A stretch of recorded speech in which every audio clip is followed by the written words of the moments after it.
So normally when I wake up, and if it's not rushed, there's no alarm, it's like, and everything feels nice and comfy and cozy, and things are comfy and cozy in my mind. And that's why I'm making this fake sleeping setup right here, is to explain some things about what I care about. What do I care about? It's how I feel when I wake up or when I go to sleep. More so when I wake up, but because your mind can race at night for whatever reason. But when I wake up, what do I feel? Do I have any intention? Do I have any purpose? Do I have any calm? Do I have any just naturally good feelings inside of me? And for the last, I want to say 4-ish years, that's the way I've lived my life, is what is going on in the highways of my brain and my mind. Is there a slow lane? Is there a build-up? Is there an accident? Is there, maybe that's not the right analogy, but I think you get what I'm saying. How am I doing is how I feel when I wake up. Yeah, I think it's a really important concept that I don't think we overlook as people, but I don't think we like point to it, and I'm pointing to it. I'm saying, like, how do you feel when you wake up? You're naked. Whether you're actually naked, no, I'm not actually naked. I'm wearing pants. But you're at your most naked when you wake up. You don't be looking, sometimes you look cute if you're well rested, but like, you ain't wearing your makeup, your hair ain't did, you know, you're whatever, you just woke up. And in that context, what are you? You're the most self of yourself you're gonna be. You're not awake, so you could say, well, I'm awake and I'm more myself, but you're still you, and you're just raw. You're your most raw form. And in your most raw form, what is your brain allowing you to feel? What is it? So, yeah. I don't need to over explain it, but basically, yeah, how do you feel when you wake up? And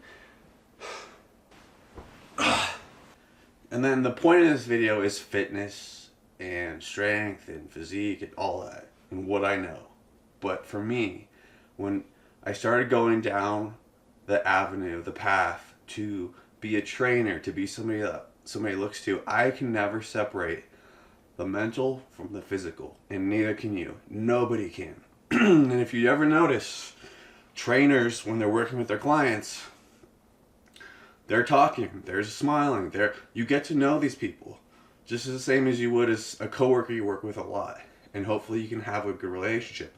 When you don't have a strained relationship, it's not as enjoyable. And the same thing is for training. And so anybody that I would ever work with, I would hope to have some sort of base level friendship, comfortability. And I could never work with somebody if I knew they were ailing on the inside from something way external. Okay, maybe it's nothing to do with their training. Maybe they just want help in a certain avenue, but they have their mother is sick or something's killing them. Well, at least want to know about that, so I know where they're at in their psyche. I can't not care about people. So that's the point of this video, because it's who I am, and it's the reason I haven't taken more steps into the fitness space as like a training perspective. Is every time I did, I felt inauthentic. I felt like, well, I could tell you how to do a box jump. I could tell you how to do a bench press, but like, how is that? None of that is meaningful. What ultimately matters from your training is how you feel on the inside. Our physiques are our physiques, right? We all look the way we look, more or less, already. And so by training, you can enhance the way you feel and the way you look. But a lot of times, some guys look better a little fluffier, or women a little more curvy. So it's not always about losing weight or this or it's just the way you feel about the way you look, and the way you feel in general. So that's the background to this setup. I wish I had a more cozy bed setup, but it is what it is for now. And I woke up feeling great. So let's get into some fitness basics. Just kidding, I'm going back to sleep. But I also do want to note it, like when I wake up, most mornings, like I do look like pretty insanely like jacked. Like you wake up feeling like a superhero or whatever. So I'm not saying that to be braggadocious. I'm saying that because there's probably a reason you clicked on the video or you care about this or at all fitness. I'm jacked. I've been jacked. I've been like this for years. I wake up, I feel like a you know, look in the mirror, I'm like, holy crap, because that wasn't always me. But yeah, it's nice to feel like a fucking superhero. I actually woke up a long time ago, but then I realized I wanted to shoot that intro like that. Cafe. Yeah, the lighting in here sucks, but I'm just trying to show you guys that I actually am very strong. It's not to be braggadocious at all. That's to ensure that you guys know that I know how to be like this, because I've been about this level of strength and visual aesthetic, whatever, for like years. I don't know, 4 years or so. Most of the time I'm like leaner. I'm trying to get a little bigger right now, but there's something to like, once you hit a certain level of like uniquely fit to your own body, each person, you have your own sort of like skill set for looks. So you can't always look like that picture or whatever, but like you can get to like your version of that. I'm jacked. I don't know if this is showing anything, but alright, I put a hoodie on to sort of like focus on just talking to you guys, but I'm realizing, fuck that. You're talking to a fit person. Let's do it this way. But yeah, so this video is going to be a little bit all over the place, but essentially I wanted to start off going through this, which I'll put it on the screen, which is the lean and jacked basics. I had a buddy doing from the gym, and he asked me questions. So I put this together. Essentially, it's a one-pager, literally, on being lean and jacked. And so I want to go through this. This video is, what do I know that I could give to people, right? We'll just go through this, and then there's some other things. This video is going to be probably pretty long, so if you stick around, like, great. If you don't, like, whatever. Understanding macros and being in a dietary deficit. Essentially, deficit, you are expending more energy than you're consuming. Surplus, which would be the opposite, is just you're consuming more energy than you're expending. Hopefully that makes sense. Macronutrients, everything you eat, even coffee technically. Where's my coffee?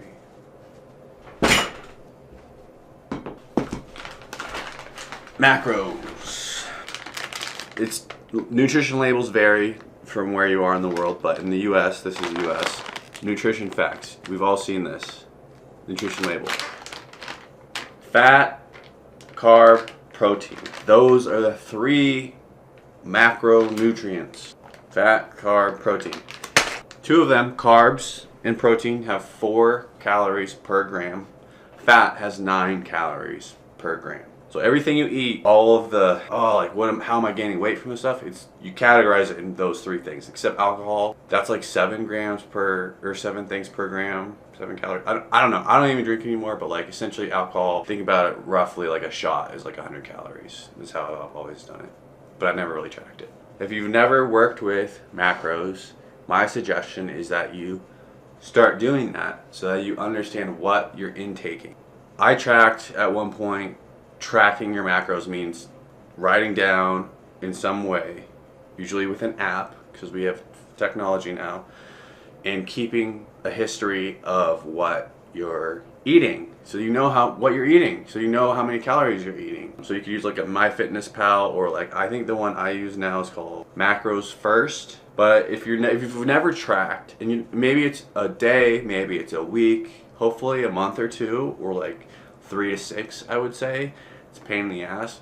But once you do it for that length of time, you have done the same meal so many times, you've done the same food so many times that you eat, because obviously you're eating that food, that you will truly know how to do it second nature.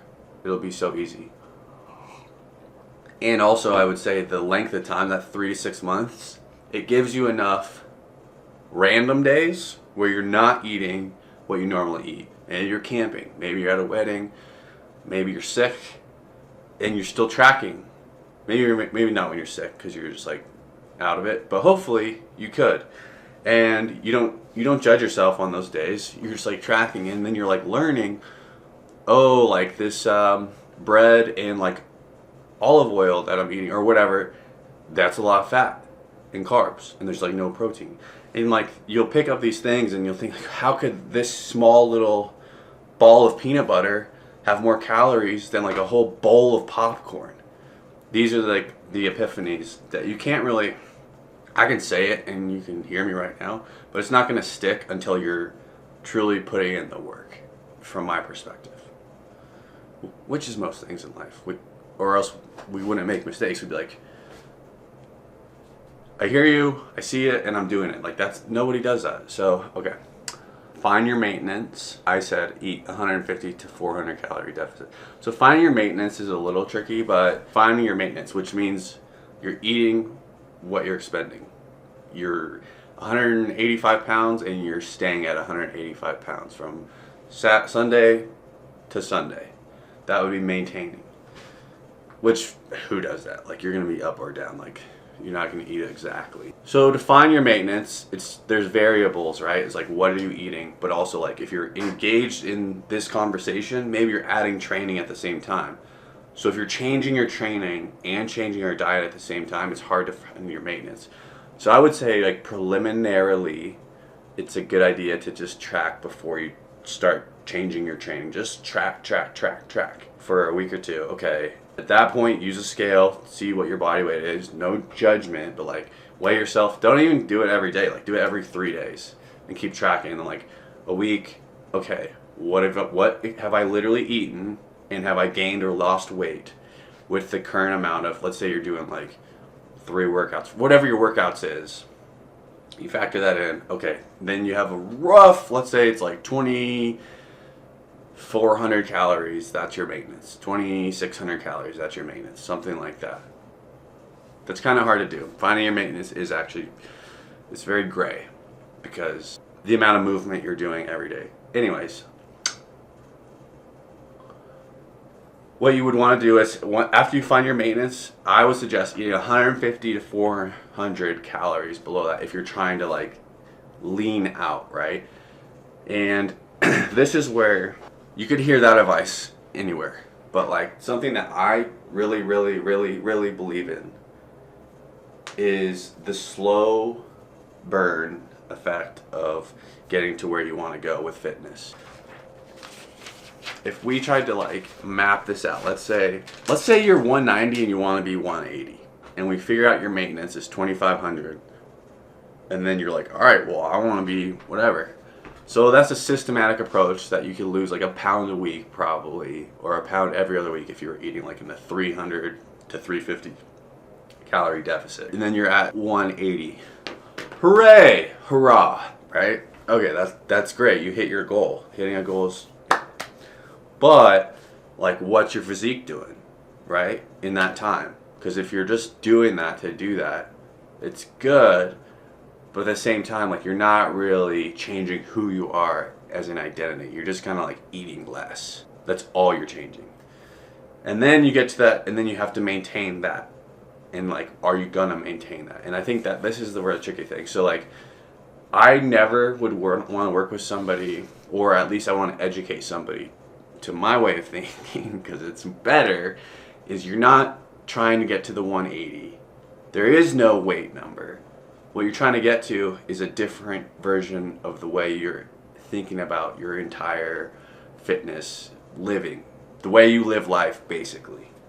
And that means it's not a 3-month goal, it's not a weight number goal, it's, though it kind of is, it actually doesn't end goal. Like, this is an infinite thing, and it just keeps going, and I'm gonna do what I can to get there forever.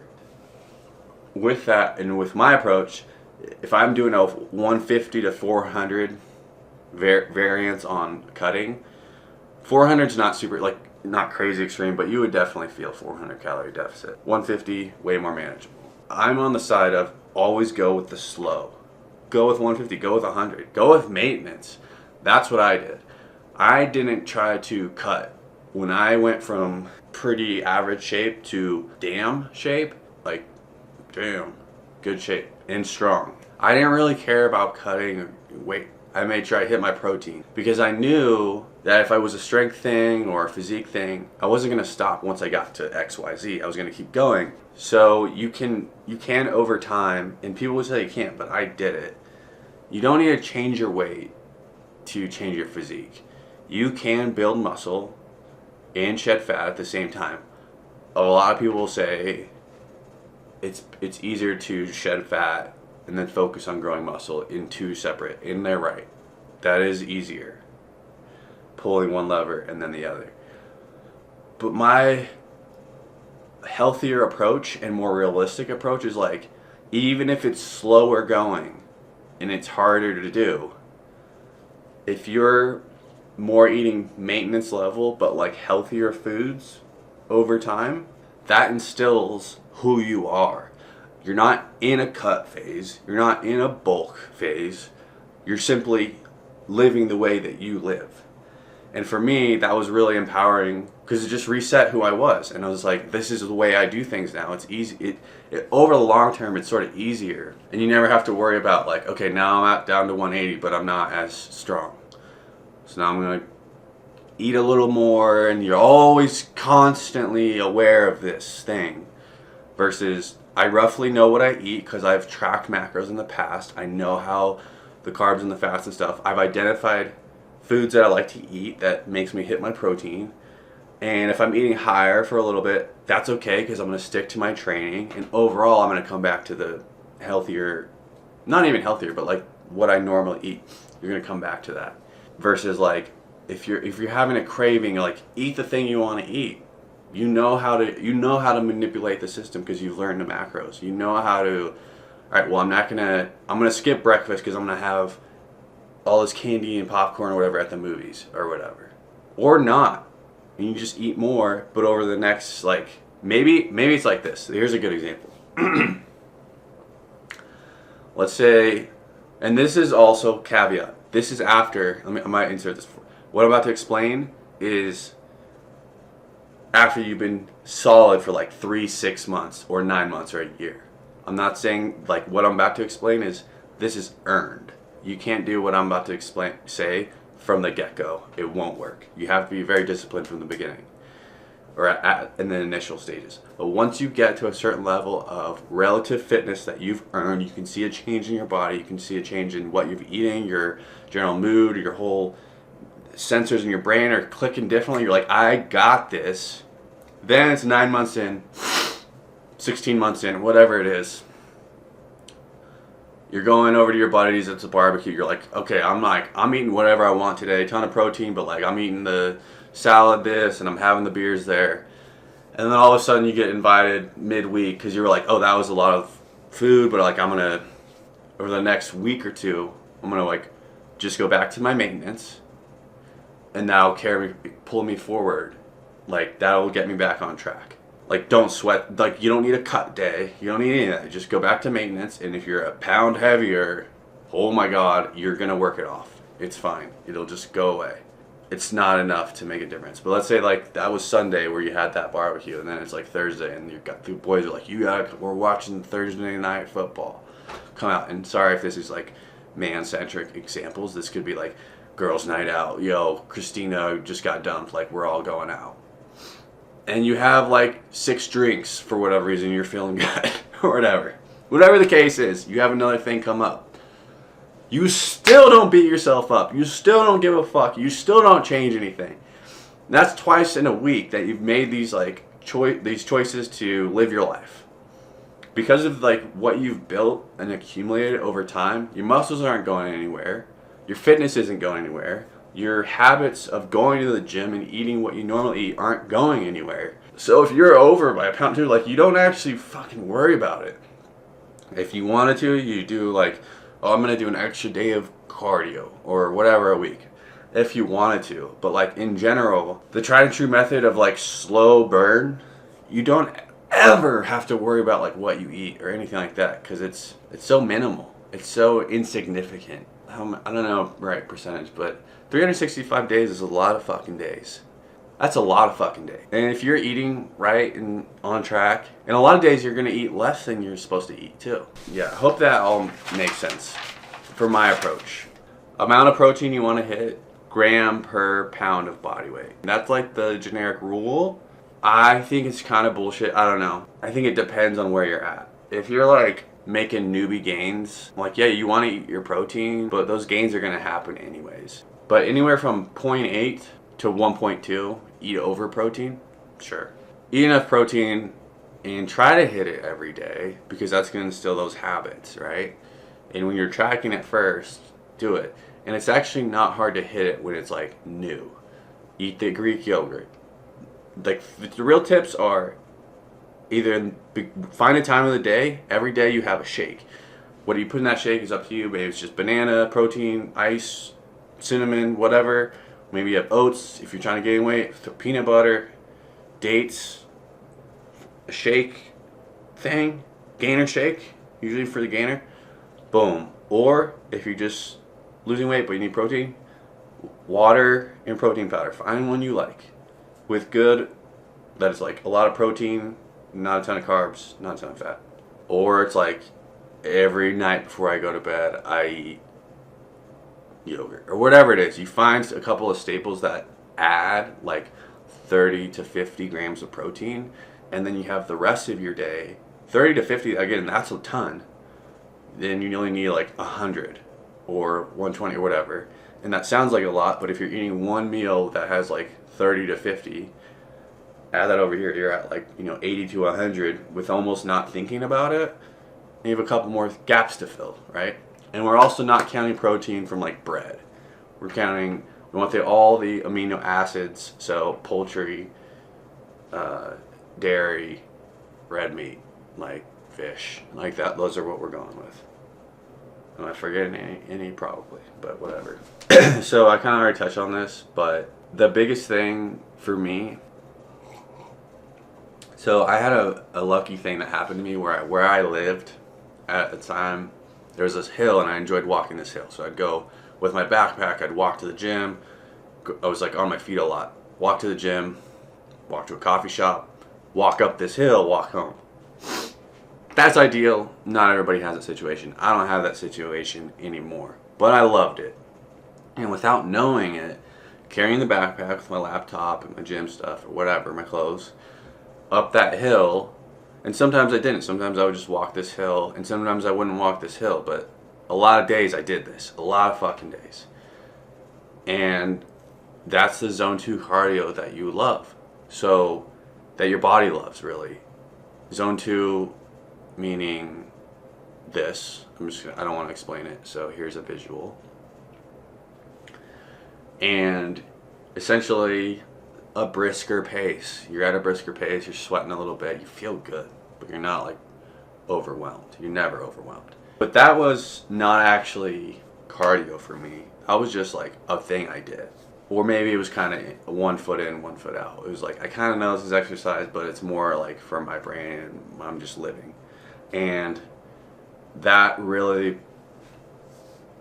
pushed forward like a lot. So you want to find some kind of exercise or movement that you really fucking like. It could be like a pickleball. It could be a tennis. Tennis is more of a workout than a lot of things and you need somebody else. But maybe it's walking, maybe it's stairs, maybe it's you take your dog. But the thing is, it can't just be flat ground, slow pace like that. That can kind of work, but to get to like elite, like you're shedding fat, improving your mitochondria, it's got to be something a little more. It doesn't have to be a run, because running a lot of time you're zone 3, zone 4 real easy and you don't even know it. So running is usually not even necessary. I'm not pushing running. I'm pushing a brisk walk uphill. Stairmasters are good. And if you're going to do it, minimum 30 minutes. Once you get past, like, again, we're that 9-month, you're solidified, maybe you don't need to do this all the time, but 30 minutes at least, but ideally like 45 to an hour. If you could set a 45-minute minimum, that's what I would recommend. It's called NEAT, technically.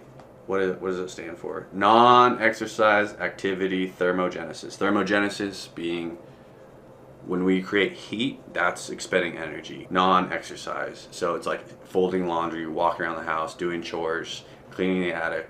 All of these movements, taking the stairs instead of the elevator, if you want. those types of movements, that's what it is. And walking is like the biggest one. Wow, I really like this actually. It's very true. So one is something I said before, like if you see a picture of somebody you look like and you work your tail off, you will not look like that person most likely because you don't have their DNA. You have your own DNA though, your own strengths and your own, the way you look. And you maybe have a similar DNA makeup to that person. You can get pretty close, but maybe you don't. And so it's always nice to know is like, what is my superhero look like? And you put it on and it's like, it's you, but it's like, what does that look, and then you realize that like we're all, an elephant that will never look like a lion, and like though we're all human, we're all different. Think about the dog breeds. That dog can never look like that dog, so you can't. That's an unrealistic goal. And then finding exercises that you like, but that you keep pushing yourself with. So that's important. If you need to mix it up, mix it up. And then seeing how your body's reacting to them is important as well, because some exercises, maybe you don't love it, but your body loves it. Do it, right? And then mix it in as a part of the meal that is your workout so that you kind of still enjoy it. It's like, squats. My thighs get fucking huge and shapely but I don't like them. But how can I do them so that I like them? That's where I can help. The other notes, hydrate. I'm terrible at that, but it is important. And electrolytes. When I started taking electrolytes, I was like, holy fuck, I love electrolytes. I feel good. I feel real good when I drink electrolytes. Alcohol doesn't need to be cut out entirely, but it is a direct conflict for dietary, mental, and muscle health. Just be aware. If there's a barrier to hitting your calorie goal, daily movement, lifting weights 3 to 5 times a week, identify it. Solve it. Make that the hard thing. Don't make the lifting the hard thing. Make why can't I lift the hard thing in your head. Because where's the time? No. Where is the time? Stop. Take an overview of your life, of your week, your habits. Where is the time? So that you don't have to be the one that has an excuse. Because right now you think you don't have time, but you do. Pay yourself first. That's a concept in investment, or like a financial advice is pay yourself first. When you get your paycheck, I pay myself first, my savings, whatever. Then what else do I have left? Same thing applies to fitness. You pay yourself first with your time. If you have kids, if you have other obligations, school, okay, I get that, and that could be a higher priority. But for me in my life, it will never be a higher priority. Because I realize that fitness is the movement is what fuels my brain and makes me the person to help somebody on an airplane. I think you always put that mask over yourself first, not your kid. And I'm using kid as an example. It could be any relative, anybody you're helping, anything that you think is super duper important in your life. You're the most important because you're the person that's going to make everything else happen for you. So I care about fitness more than other people, more than my job. Fitness is to me the number one thing. If I had no money, I would still work out. But because I work out, I don't have to worry about those things because my brain's taken at a higher efficiency or whatever. It's better. And then recovery is vital. Sleep is the best medicine. So sleep. And that's definitely true. When I made the most gains, it was when I would sleep a lot. And like even today I slept in. It's good to sleep. Sleeping is good. All right, we're going to take a break.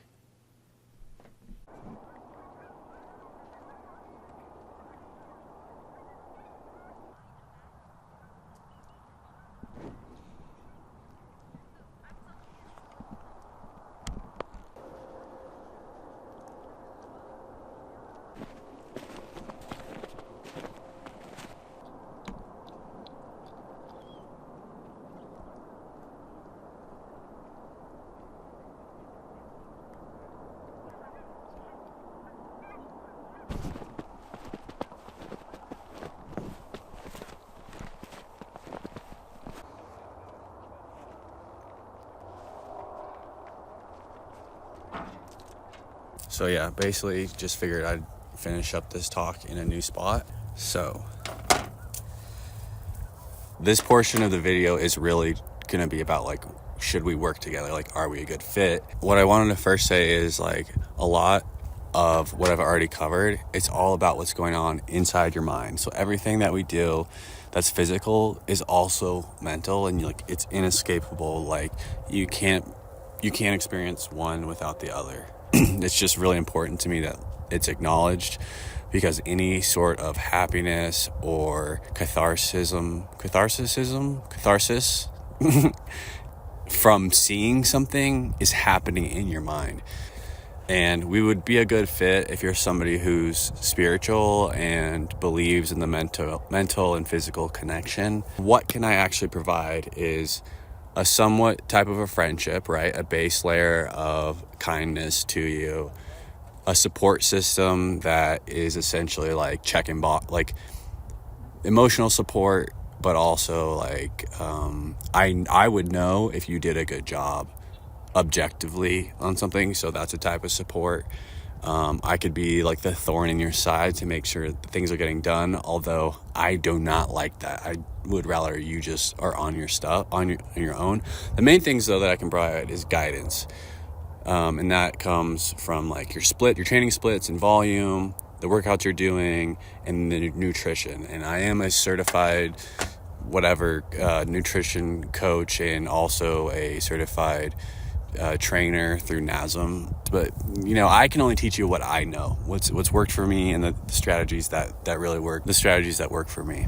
So the other thing that I wanted to hit on as I put these gloves on is that essentially I can help to a certain extent, to a large extent actually, but the majority, not the majority, all of the work that you're doing now and in the future, and all the work that you've ever done for yourself is stuff that you have done for yourself. I cannot lift one weight for you. I cannot eat one thing for you. I cannot have one thought for you.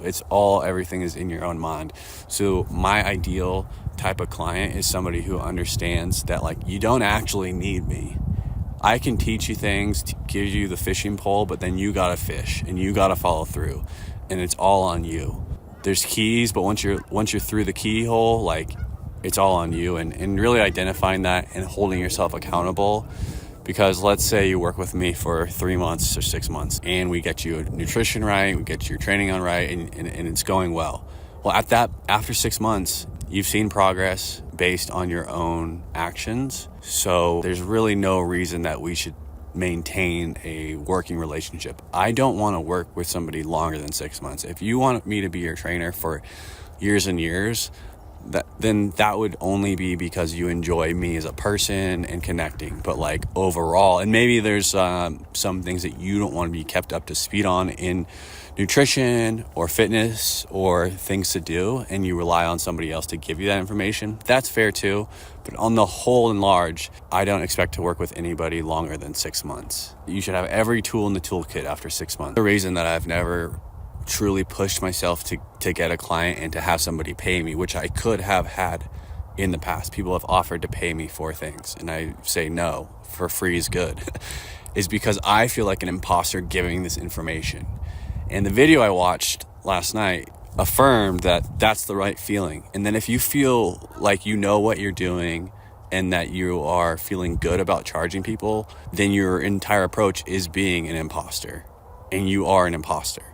I feel really uncomfortable charging people money at all, because this information to me is like goodness of the world, and we should all have it, and it's really important to me. I don't actually would prefer to like not even have to make money from this, but I also see I can provide a lot of value to people, and I want to use my time doing that. So if you think you might want to work with me, email is in the description.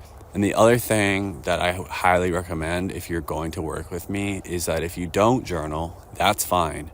But I would recommend journaling at least once a month, pen to paper, or if it's on your phone. But I prefer pen to paper. You slow down, get the phone out of there, and it's just you and your thoughts in the page. And it takes a little bit, and it's a pain in the ass sometimes.